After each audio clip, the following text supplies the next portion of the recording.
So I keep on coming back to the idea of meditating before we do any creative activity. And the reason for that, if you haven't experienced it for yourself, which I encourage you to do, because it really alters your perception and your creative output.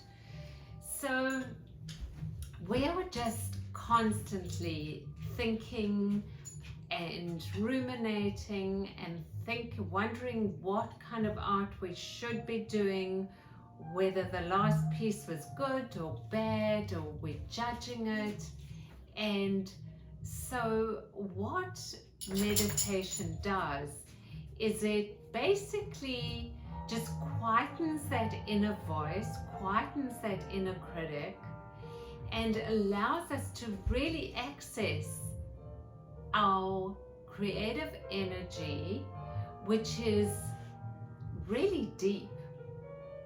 And while our rational brain and our thinking brain determines a lot of things in our art at some point, in the beginning, when you're trying to access just your internal voice, your expressive voice, your quiet, still inner creative energy, the very best way to do that is to just quieten your mind. And I take you through a guided meditation, but you can do your own breathing meditation, counting meditation, anything that will basically move you from the external world to the internal world. Because ultimately, creative expression is the marriage of the two, but it emanates from your internal world.